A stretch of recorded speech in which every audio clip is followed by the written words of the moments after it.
Hey there, welcome everybody to Ridiculously Raw, the most must-see show on YouTube and Streamia.com today. I am your host, Anthony Florio, joined, as always, by good old MF Michael Fletcher. We are maybe awaiting the presence of the phenom Michael Bullock. If he comes in, we'll catch him up on what he missed. If not, then we'll hopefully have him back with us tomorrow night for our NBA Draft Recap edition of TXN Sports World. Before we start, our apologies to you all, to all you wonderful listeners and viewers out there who I know you were all expecting a show, but commitments and other things beyond our control came up, so we had no choice but to postpone the show last night, and we moved it to right here and right now. So bear with us here. Okay, so Monday Night Raw, for the third time in the last 4 weeks, it was Monday Afternoon Raw. And this Monday Afternoon Raw emanated from the legendary O2 Arena in London, England.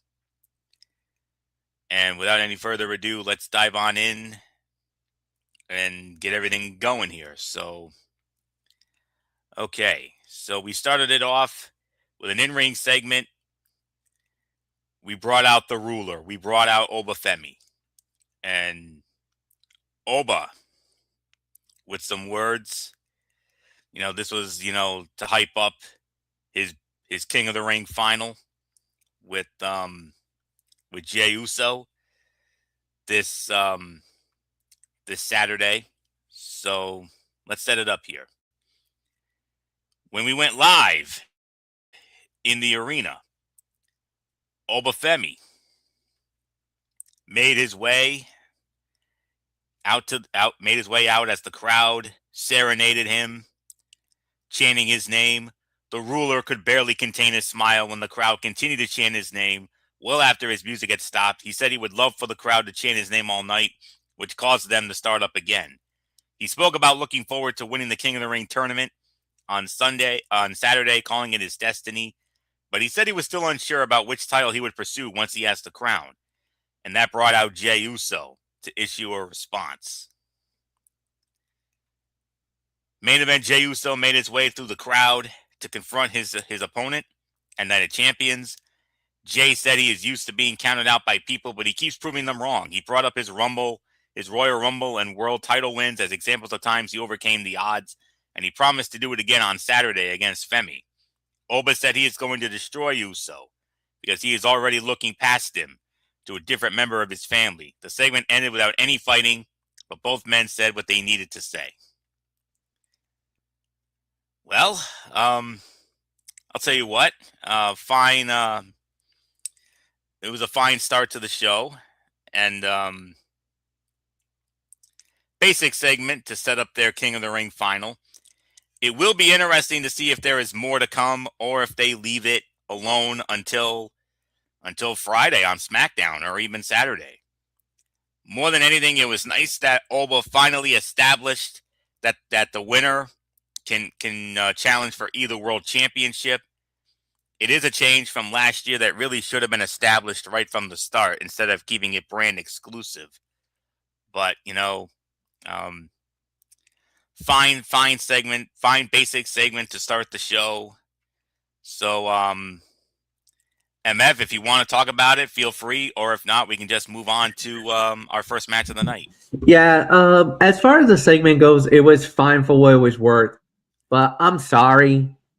Jey Uso, you had no business being out there. Obafemi just ran circles around you in that promo.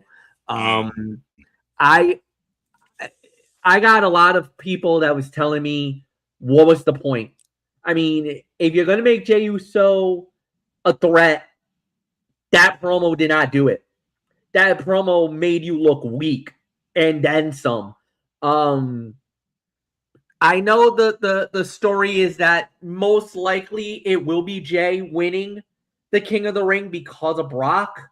I think they're going to do a Brock Lesnar run in. That's going to cost Obafemi the King of the Ring, and Jey's going to go on to fight for the title. But it doesn't make sense. in the grand scheme of things. Where right now, Obafemi is the most over wrestler in the world. Like, Yes. you get the reaction, you see what's going on. To me, I would put Oba over. I would Yes. let Oba do double duty at SummerSlam. But that's my feeling. That's my sentiment. The only thing I can think of, and the only thing I would do, if you're going to do Jey Uso, is let him go after Roman. Now I know a lot of people's like, what? Go after Roman? Why would you do that? Because you want Jey Uso to be the head of the table. And I'll tell you, there's not a lot of people that's on the side of Roman Reigns. Yeah, he's got some guys, but at the grand scheme of things, there's a house of cards in this whole deck. And if you want to play that card, yes, Jacob. You could also say Jimmy. Solo just got abandoned right before our very eyes on Friday night. So, what's now? What happens? Obviously, there's going to be a civil war within the bloodline. And why? Because Roman got too big for his bridges. You put Jey Uso as the guy, flanked by the Samoan werewolf and his brother. The betrayal of the tribal chief for the one that wanted it all, that wants to be him, that believes he's next, believes that he's bigger than Roman, bigger than Jacob, bigger than any member of the family. It's Jey Uso. Jey believes it in his head. A lot of people don't, because nobody really cares for him, because he doesn't really do good on promos, and he is kind of a average wrestler. Sorry, not sorry. But that's the thinking I'm having. It's not that Jey wants to be. Jey's listening to Roman. Jey's following Roman's orders. Roman wants Jey to become the WWE champion. He wants him to become the champion at SummerSlam because he feels like Jey would be perfect for the blood. No. Roman, you're manipulating the whole situation. But Jey marches to the beat of his own drummer.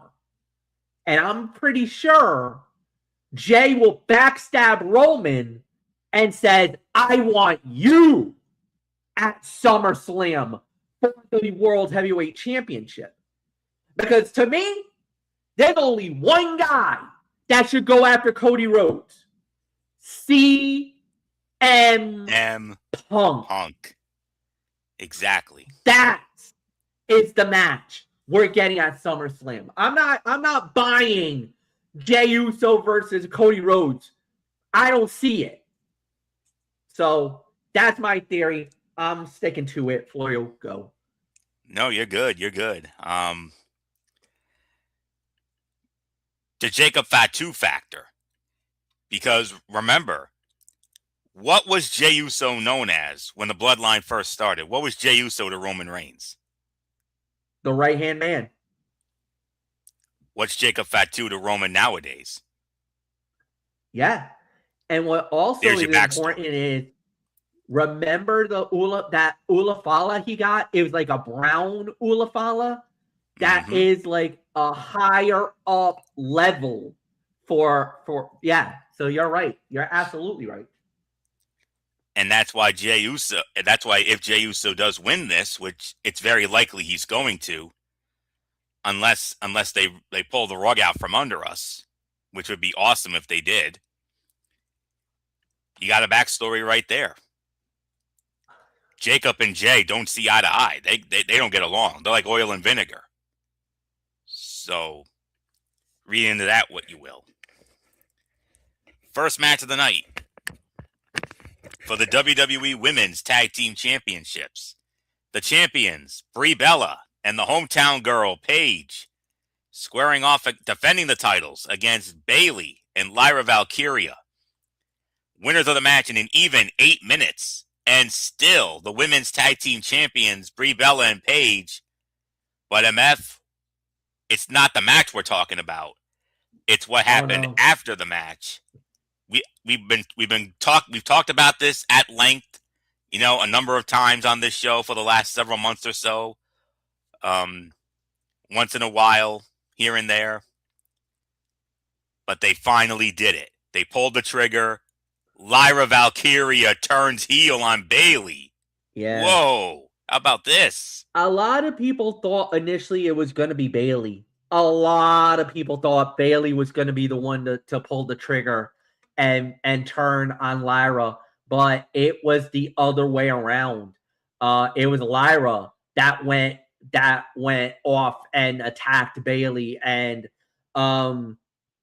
they got the necessary heat. Lyra got booed out of the building because of it. And that is exactly what you wanted. And on top of that, you did it in London. You did it with a British crowd. Here's the thing about British and Scottish individuals. They don't get along. They don't like each other. The Scots and the Brits do not like each other. So for Lyra to turn on Bayley in that arena was absolutely perfect because it's a believable story.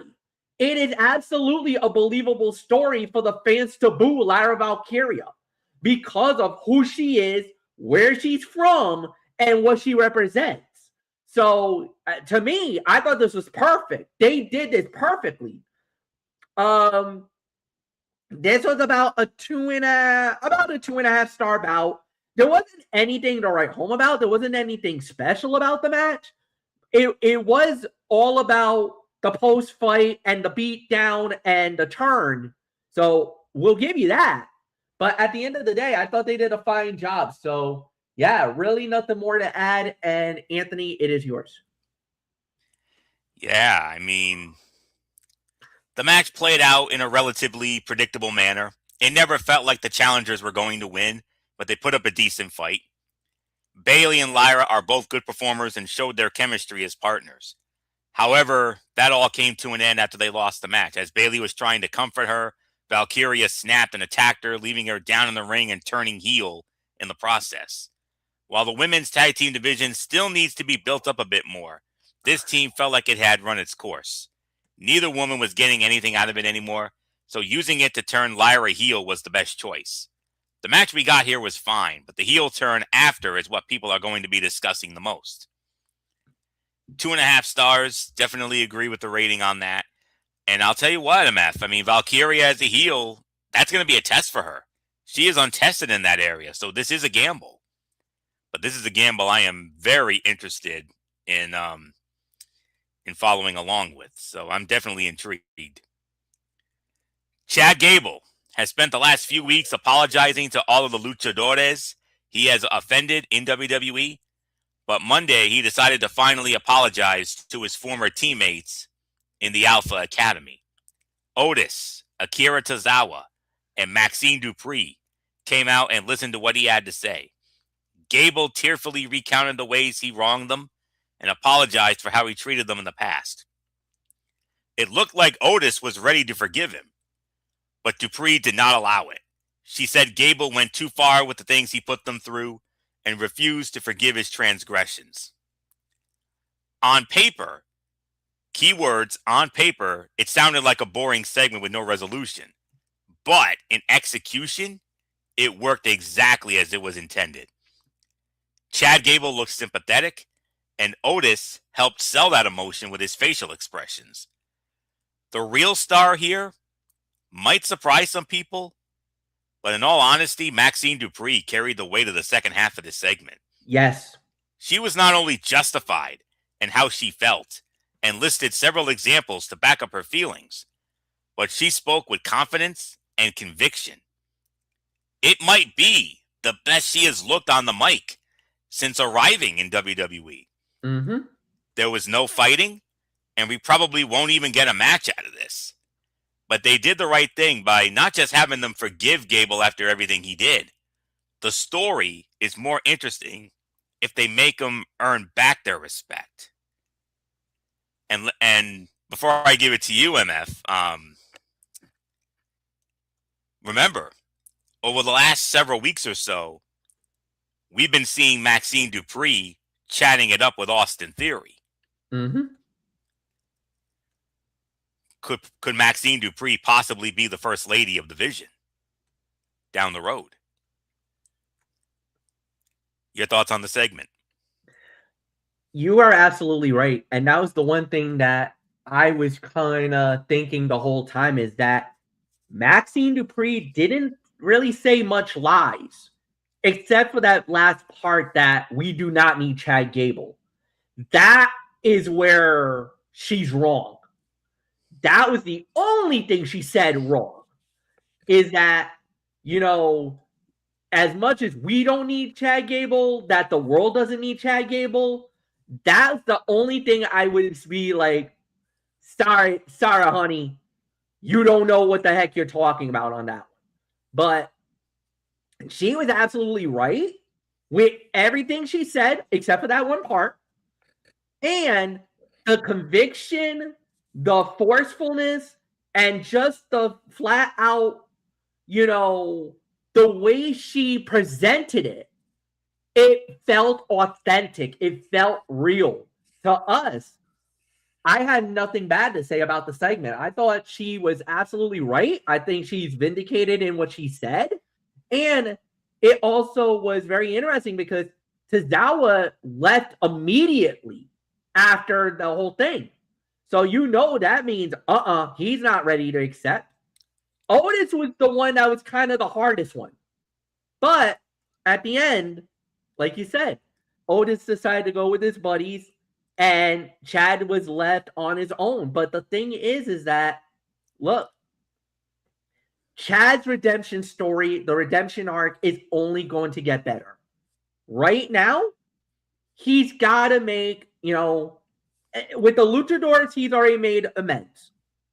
It's going to be a little longer for him to finally win over the former Alpha Academy. It's gonna. And then obviously there's going to be a moment where he's got to deal with Adam Pearce. Pearce has got a lot on his plate, but I'm sure him and Adam will have a moment. And I'm sure, I don't know how Adam Pearce is going to be about the whole thing. Maybe he'll be understanding, like, look, it was me under the mask the whole time. I was about the hate on the Luchadors and the whole 9 yards. But look, if I brought anything down or bad on your end, my bad. I'm sorry. I think he'll be fine. I think he'll be all right. But at the end, that's exactly what we're looking at more than anything else. So yeah, it's very interesting, to say the very least. So, like you said, Maxine was the MVP of the segment, and she definitely deserves MVP honors for it. So, Florio, it's yours. All right, MF. Next up, we had All Ego Ethan Page squaring off against Dragon Lee. Ethan Page wins the match in an even 10 minutes. MF, your thoughts? Yeah, this is another, I'd say about 3.25 stars. It's still the rivalry going on. Ethan Page and Rusev going after the Luchadors now and the whole 9 yards. So obviously this is a solid segment, everything else. And a lot of people are very high on Ethan Page. Me, not so much, but I do know a few people that are very high on Ethan Page and everything else. So yeah, this just keeps them relevant into that mix. So nothing more to say. And Anthony, it is yours. 3.25. They started with a fast pace right out of the gate and showed off their skills. Dragon hit several of his usual high-flying moves, and All Ego played a great base for him to land safely. Both of these guys are at the point in their careers when everything feels like second nature. They could put on a decent match with their eyes closed, but when they put a little effort into it, it ends up being great. Ethan winning with a low blow fits with his character and slightly protects Dragon. Plus, we know this is not the end of this feud, so the High Flyer will get retribution eventually. This was a fun sprint that showcased two workhorses. Definitely worth the watch. I agree with the rating, 3 to 3.25 stars. And Ethan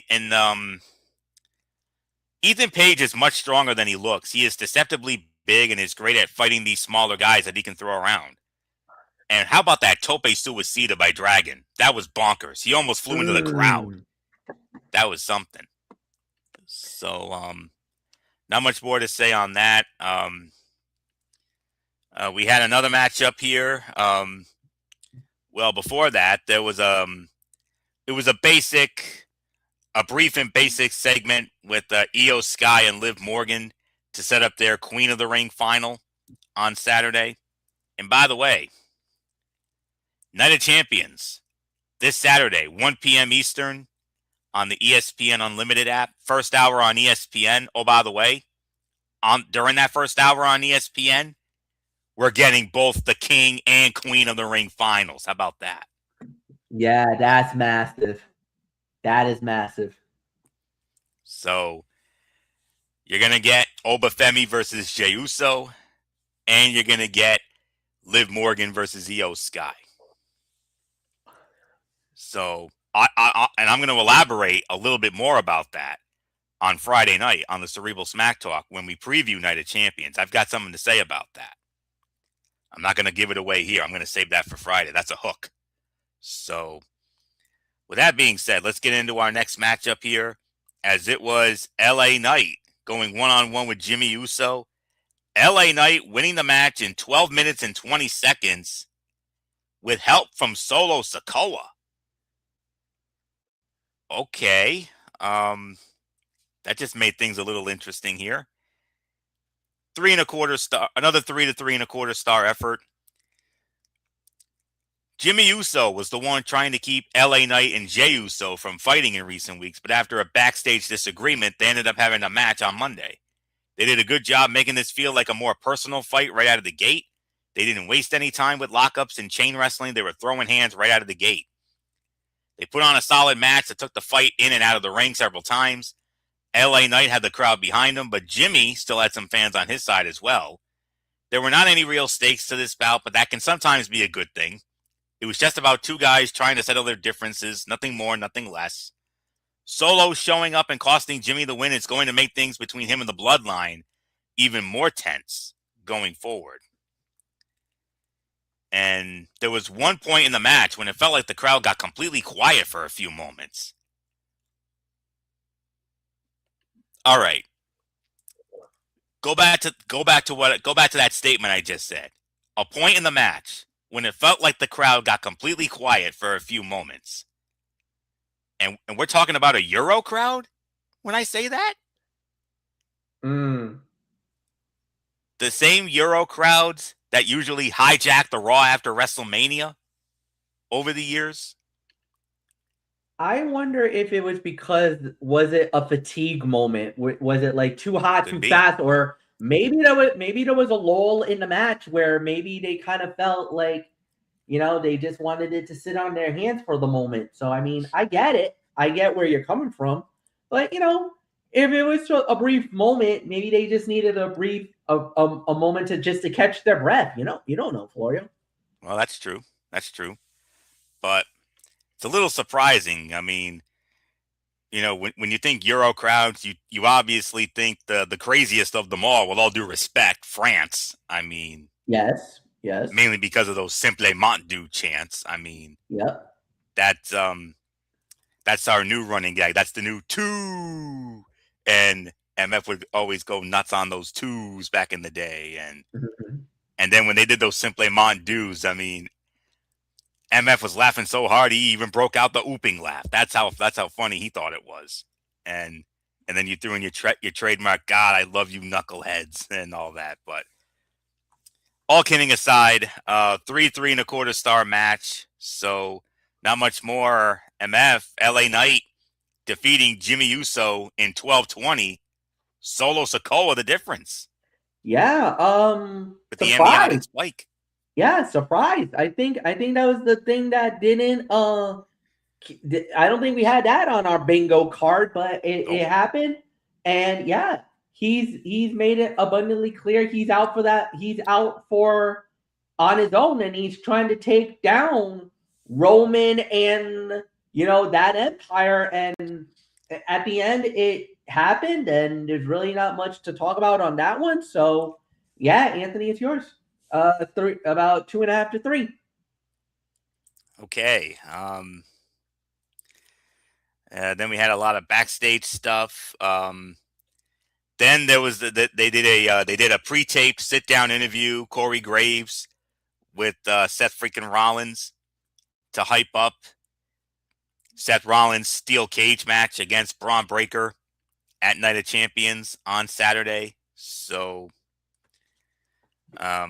nothing really to get into there. So then they ran down the card for Night of Champions, which we will do on Friday. And that takes us right into the main event because we don't have any house cleaning. So here we go. World Tag Team Championships on the line. The champions, Braun Breaker and Austin Theory, Logan Paul in their corner, defending against Montez Ford and Angelo Dawkins, the Street Profits. And when it was all said and done, we had interference aplenty. First, the return of Say His Name and He Appears. That's right, Joe Hendry is back. And Joe Hendry chased off Logan Paul. SummerSlam match right there, if I'm being honest with you. That's a SummerSlam match right there. And then from there, Seth freaking Rollins, as predicted, he got involved. And when it was all said and done, the winners of the match in 19 minutes and 35 seconds and new World Tag Team Champions, the Street Profits. They win the titles, 1935, the time of the fall. MF, Joe Hendry, a little Joe Hendry, but ultimately Seth freaking Rollins the difference. Street Profits win the titles. New champions. Hit us with those magic words, Monsoon. Yeah, well, first off, I'll say yes, history has been made, but I will not call this an unprecedented crowning because, like you said, it was overbooked finish. But at the end of the day, yeah, there's really not much more to add. This was a great, a big win, a big moment, and yeah, I will wait and see how it plays out. But oh my goodness, wow is the key word. It's just, can you believe that? Really nothing more to add, Anthony. It is all yours. About 3.5 to 3 3/4. I'll tell you what, MF. The Vision, they attacked the Profits as soon as the bell rang to gain an early advantage, but the Profits did not let them control the pace for too long, quickly turned into a competitive back and forth fight. All four of these guys are tremendous athletes, so nobody's going to be surprised to find out they not only had a good match, but it was the fight of the night. WWE gave them plenty of time in the main event, so they didn't feel like they had to rush, but they still kept up a healthy pace. Montez Ford is often praised, but Angelo Dawkins is just as impressive in different ways. They're always fun to watch, and this match was no different. It was an enjoyable main event that highlighted the often underused tag team division. Ending the show with a title change gave it an exciting conclusion, while also putting gold back on a team that has gone too long without it. This ended up being the best match on the show, while also having the most satisfying conclusion. And that's pretty. And the one notable standout moment, that spear that Braun Breaker hit on Montez Ford, looked absolutely brutal. Oh my goodness! But that's all there is to say on that. I'll give it a solid 4. For I was gonna give it around 4.25, 4.5, but with the overbooking, I'm gonna bump it down to about 4 or so. But it was still the fight of the night, though. All right. Overall thoughts. If I had to put a letter grade on this show, it would be a B-. I thought this was a B- kind of show. That's probably about right around 7.5 or so. Monday's Raw may not have been very heavy on the action, with only 4 matches, but each one was enjoyable in its own way. Ethan Page and Dragon Lee put on a great bout in the middle of the show, but the main event stole the show, obviously. Chad Gable's apology tour hitting its first roadblock finally gives him and his former Alpha Academy teammates something to do and making him earn back their respect and trust. Instead of just forgiving him right away is much more interesting. Night of Champions has a solid card that might have 1 or 2 surprising outcomes. And with the addition of NXT's Great American Bash also taking place on Sunday, it's going to be a very busy weekend, not only for WWE, but for professional wrestling as a whole. We got Night of Champions on Saturday. And we have not 1, not 2, but 3 huge events all on Sunday. TNA Slammiversary with a special start time of 4 p.m. Eastern with a pre-show at 3. 7 p.m. on the CW. NXT Great American Bash. First premium live event of NXT's on the CW as part of that blockbuster deal. And then rounding it out at 8, AEW Forbidden Door. The buy-in at 7. Hope that's all we can say. There's going to be nothing boring about this weekend. We're going to have plenty to do. So, as wrestling fans, that is. 7.5 out of 10 is my rating for it. MF, your overall thoughts, and then we'll get into NXT. Yeah, 7.5. I thought they did a fine job, and really not much more to add on it, Anthony. So let's just get into NXT. All right, we'll do. Ahead of NXT's first ever premium live event on the CW, last night's show delivered. Just give me 1 second. I got all these blocks in my way. All right.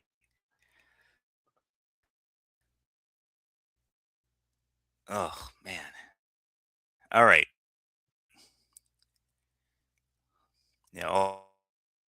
First premium live event on the CW. Tuesday's show delivered action and drama directed toward the Great American Track signing became a chaotic mess of a night for general manager Robert Stone, who almost had to find a new opponent for Naraku instead of Tony D'Angelo. Keanu Carver ran into a surprise loss at the hands of EK Prosper. The Culling faced a pair of losses before Nico Vance turned against Sean Spears. Who got the final word? Which stars set their course to success at the Great American Bash? Stay tuned for all the results, ratings, and analysis. We started it off with a defense of the Men's Evolve Championship, a Men's Evolve title match. The champion, Aaron Rourke, defending against Tristan Angels. And the winner of the match in 8 minutes and 54 seconds, and still the Men's Evolve champion, Aaron Rourke. The whole flow, I'll tell you what, the whole flow of the match suffered because of this dynamic and left both men looking less ready for top-level competition as a result. Aaron Rourke has obvious athletic talent and could use a larger spotlight in the future, but it would not be surprising if he headed back to Evolve for a while after this bout.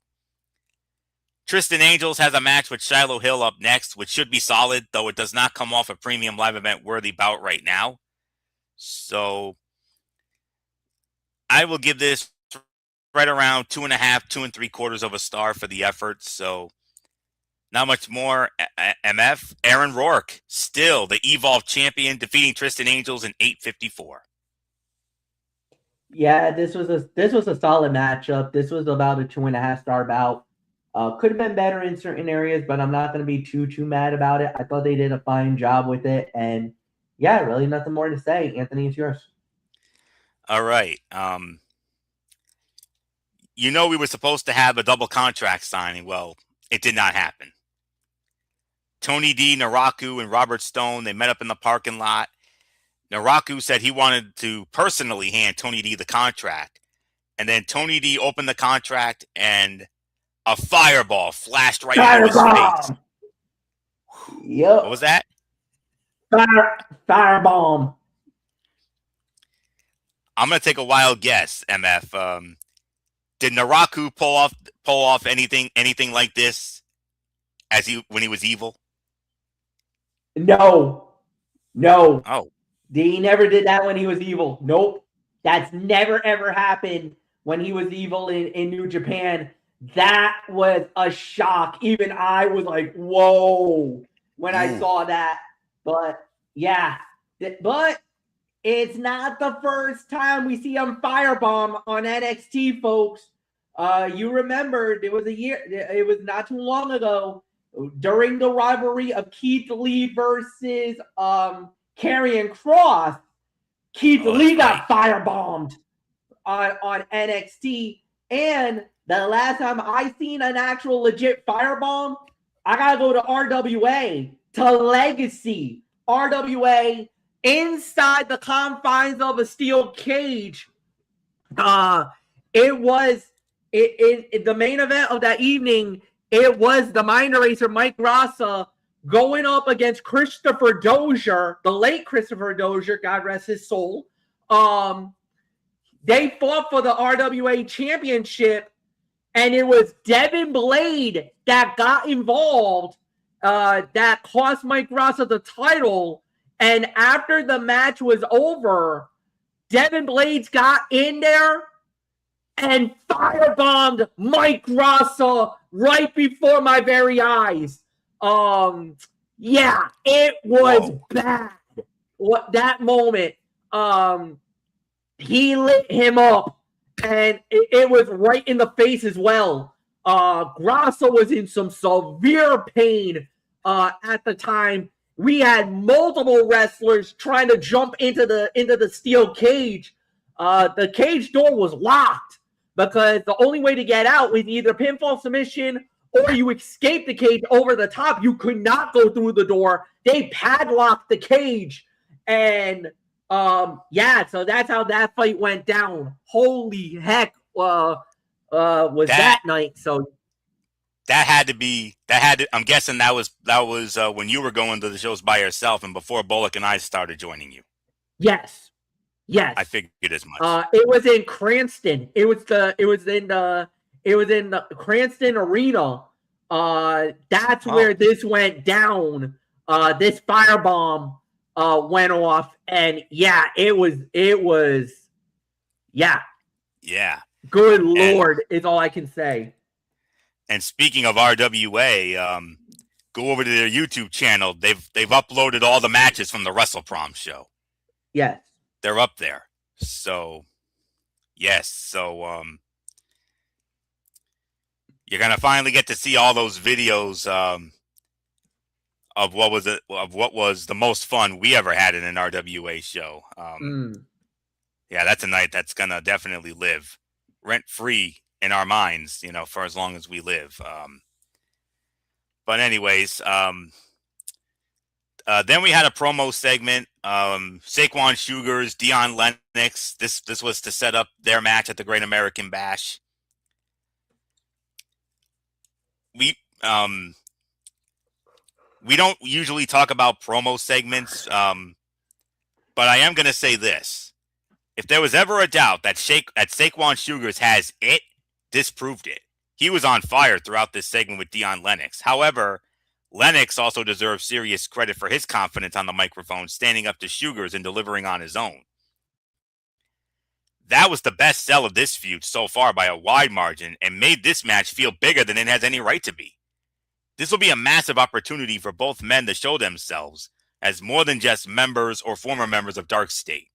Sugars especially has so much hype behind him that a good performance could send him straight to the top of the card. So that's all I can honestly say. And both men delivered strong promos, but the NXT crowd was not as easy to work with as usual.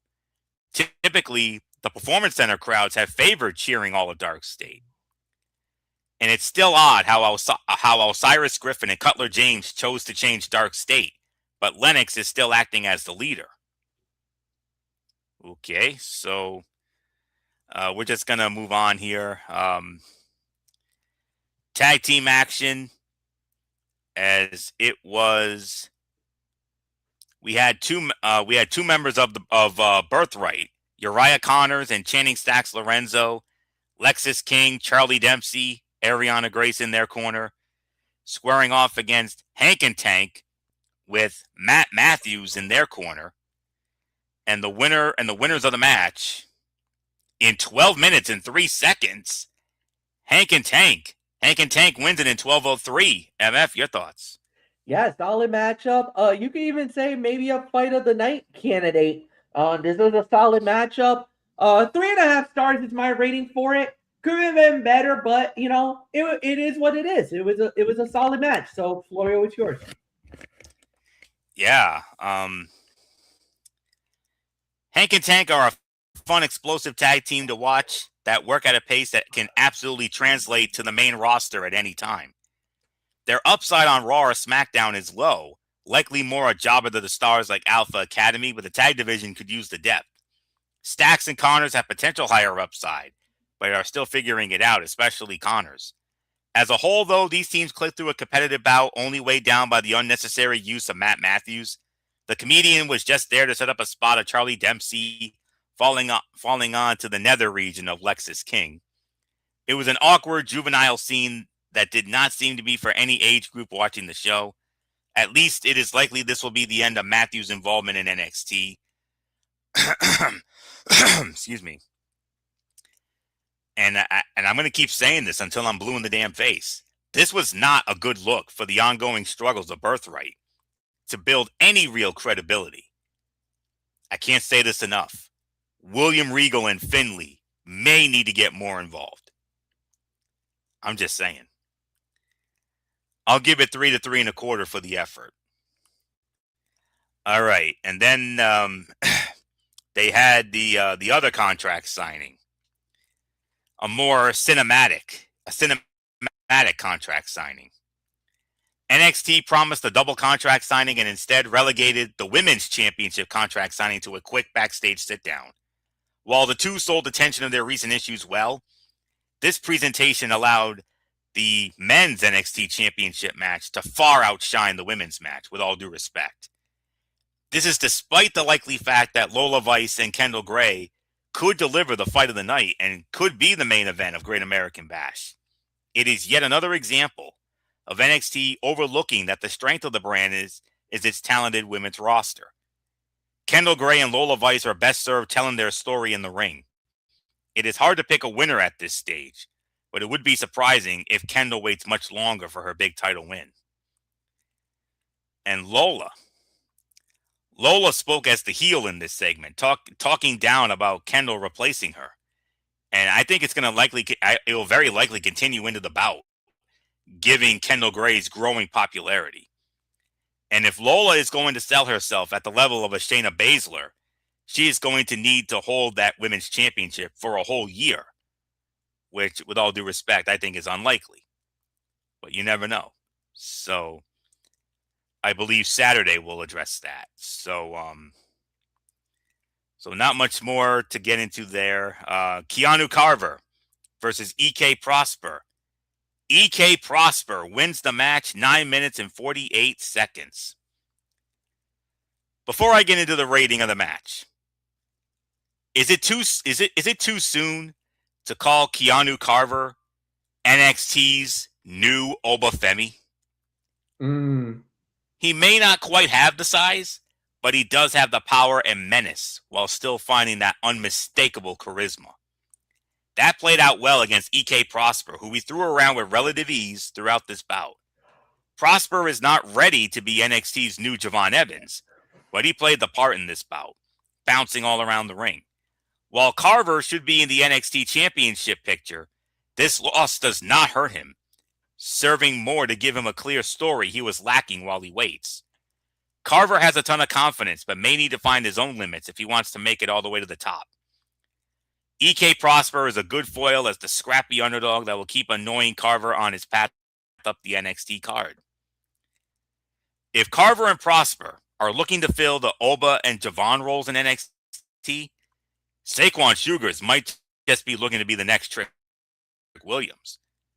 And it was odd for Carver to lose the match, then act like he won backstage by laying out Prosper, since he has portrayed himself as a smart competitor so far. Solid 3, teetering on 3.25. MF, how about it? EK Prosper. Oh my, the upset at 948. Yeah, and again, I'm with you on this one. Three stars. Solid for what it's worth, and really not much more to add. You basically touched everything else, Anthony, so it's yours. Okay. Yeah, then we had a lot of backstage stuff there. All right. Oh yes, and then we had the finals of the women's speed tournament. Izzy Dame with Sean Spears and Nico Vance in her corner. She went up against Ariana Grace with all the members of Birthright in her corner. And it was Ariana Grace winning the match, 2 minutes and 19 seconds. So at the Great American Bash, Ariana Grace will now challenge Ren Sinclair for that women's speed championship. It was a minor surprise that Ariana Grace defeated Izzy Dame in this match, since NXT has tried to portray Izzy Dame as an NXT Women's Championship level competitor recently. The worst part, though, was the distraction set up from Sean Spears. Calling for a high five just before the finish made absolutely no sense. Once again, Spears, the supposed veteran, was portrayed as a dumb rookie, just hoping to hang out more with his friends. Grace and Ren should deliver a solid sprint at Great American Bash, even if they could use more time than just 5 minutes. Either woman could carry the Women's Speed Championship forward, but Ariana holding the goal with Lexis King, despite neither working fast, would be a clever gag for Birthright. And I would not at all be surprised if Ariana does win that title on Sunday night. And NXT booked back-to-back roll-up finishes, a small but noticeable gaffe from a company that usually tries to keep the show varied. And the sight of both the Culling and Birthright at ringside for a one-on-one 3-minute match was amusing, if overkill. So, not much more to say on that. And speaking of the Culling, Sean Spears and Nico Vance, they had Izzy Dame in their corner. They teamed up against Sean Legacy and Dorian Van Dux. And Dorian Van Dux and Sean Legacy, they win the match 11 minutes and 35 seconds. While this was a decent tag team match, mainly carried by the obvious chemistry of the athletic Dux and Legacy, the aftermath was the real story. Nico Vance could not stand for Sean Spears, costing the Culling 2 matches back-to-back, and took him out. It was time for the Culling to break up with Spears, even if it is hard to see any strong direction for the chairman going forward. He was not only unnecessary to the group at this stage, but seemingly holding it back. While Vic Joseph sold this as a potential mistake by Nico rather than a full turn, it is hard to go back from a chokeslam through the announce table. Dorian Van Dux and Sean Legacy have an obvious path forward in an understaffed tag team division, and I think they should go after Vanity Project, given the team's history. The second announce table break spot of the night, and if that is going to be a trend, NXT should have just broken the announce table every segment. And then Izzy shook her head while Nico took down Sean, either considering Spears not worthy of her time or regretting this was the end of the Culling. And with them turning on Sean Spears, could this be the moment? I mean, ever since he came back, I know the fans have been clamoring and begging for the return of a certain Perfect 10. Could that have been the platform for it? Could this be? Yeah, we'll see. Could we get the Perfect 10? Could we get the return of Ty Dillinger? A lot of people, I read some comments earlier today calling for it. So we shall see. 3.25, teetering on 3.5 for this one. So MF, Dorian Van Dux, Sean Legacy defeating the Culling in 11:35, and Nico Vance turning on Sean Spears after the match. Yeah, like you said, 3.25 is the correct rating. I thought this was a solid matchup. A little surprised how it went down, but not much more to say beyond that. So yeah, Anthony, it's yours. All right. Oh, okay. Let's quickly set the table for what you can expect at the Great American Bash. So here we go. There's a total of 7 matches on this card because on the CW they're getting 3 hours of television time. This is going to be a 3-hour show, not a 2, not a 2.5. We're talking 3. We're going from 7 to 10 on Sunday night. And here's the card in no particular order. Shiloh Hill, one-on-one with Tristan Angels. Return match for the NXT Women's North American Championship. Zarya, in her first title defense, will defend against the woman she took it from, Tatum Paxley. Dion Lennox, one-on-one with Saquon Sugars. Ren Sinclair to defend the Women's Speed Championship against Ariana Grace. NXT North American Championship, the Men's North American Championship on the line. Miles Bourne defending against Tavion Heights. And then the 2 big main events. For the NXT Championship, Tony D'Angelo versus Naraku. And for the NXT Women's Championship, Lola Vice defending against Kendall Gray. And then, to close out this go-home show, they brought out Mr. Stone. After a night of chaos focused on an injury to Tony D, the champion and his devious challenger stand ready to fight at Great American Bash. This should be a solid match at least, and it would not be a surprise if Naraku's cheap fireball sets him up to win the NXT Championship. However, at this stage, a fireball alone does not feel sufficient to set up the fall of D'Angelo as NXT champion. And Great American Bash would be a perfect moment to debut any backup Naraku may have, perhaps even forming a new, shall we say, MF, you know this faction, House of Torture. Yep. You know that faction. I know that faction very if that group well. And if that group does arrive, Naraku winning the title would make the most sense and set the stage for Tony D's final run in NXT. The rest of the final segment was fine, clearly indicating Mason Rook is still after the NXT Championship and distracting him with the Vanity Project for the moment. Jackson Drake versus Mason Rook would have made sense on the Great American Bash card, but that could be saved for next week's NXT show. So we'll see. Drake was right to question why he was not in the championship picture over 2 men with barely any matches in NXT. But he did lose to Tavion Heights for that North American title opportunity last week. Robert Stone's general manager journey so far has been complete chaos. It does not seem like he has any control of his locker room. And Naraku's sly smile as D'Angelo arrives should be used in various NXT promos for the future, especially if he wins the NXT Championship. So we're just going to move right on to the overall thoughts. Letter grade, C-. I felt it was a C- show. I'm thinking right around 6.5 or so. Time is up for the Great American Bash, and NXT mostly succeeded in putting together a strong card. While NXT is hyping this as a quote-unquote history-changing show, it is more or less just a better-built TV episode airing on Sunday. It will still be in the Performance Center, and nothing on the card could not have happened on the weekly show.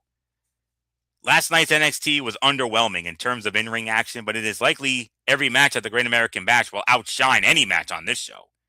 That is where NXT is putting its full focus, and with the right twists and turns at the Great American Bash, NXT could pull more fans into the product going forward. That does not change the fact that this was a forgettable 2 hours of NXT. C- show, 6.5. MF, take it home. 6.5, no doubt about it. Really nothing more to say. Anthony, it is yours. All right, and with that will put the bow on this edition of Ridiculously Raw. We want to thank you all so very much for tuning in as always. We will be back with you again tomorrow night at 10:30, right back here on the Tone 25.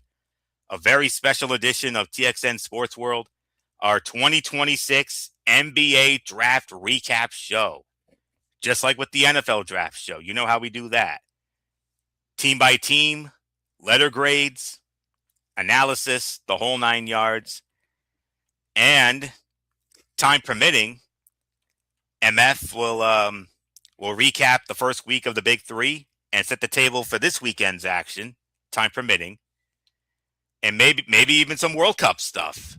And by the way, MF killing it on that World Cup coverage. I mean, absolutely amazing on that. Keep up the great work on that, and we look forward to more of that content over the next month or so. With that, so that'll be on Thursday, and then Friday. This will be the final week where we'll be starting at 11 p.m. because this is the last 3-hour SmackDown of the year. The following week, July 3, we're going back to 2 hours. So, and then we'll go back to around the 10:30 start time for that show. But for this Friday at 11, we could bypass TNA Impact if you want, MF, or we could still throw it in there with SmackDown. And we'll also be previewing Night of Champions. And then Saturday, the recap of Night of Champions, time to be determined, and possibly setting the table for Slammiversary and or Great American Bash. So we'll talk about it behind the scenes, and we'll put it all together. So, and then hopefully Tuesday night we'll be back at our traditional time for Ridiculously Raw. So Monday Night Raw, the fallout from Night of Champions, as we start the build to Saturday night's main event in Madison Square Garden on July 18th. And then NXT, the fallout from the Great American Bash, obviously. So that's it. So until tomorrow night for our NBA Draft Recap edition of TXN Sports World, this is Anthony Florio here for good old MF Michael Fletcher, and in spirit, the Phenom Michael Bullock, always and forever our First Lady Dee Dee Woodson, and of course the trash panda Jake Turner. You know the routine, everybody. Thumbs up. Talk to you later. Yeah. Throw it up, Fortune 4 style. Bye for now, my friends. God bless. Be good to each other. Have a blessed Thursday. And until tomorrow night for our NBA Draft Recap edition of TXN Sports World, you've been watching Ridiculously Raw right here on the Tone 25 on YouTube and StreamYard.com. And remember, my friends, no matter what anyone tells you beyond anything else, wrestling is indeed actually real. For everybody who has been a part of this one, for now, Anthony Florio, so long, and bye, everybody, bye.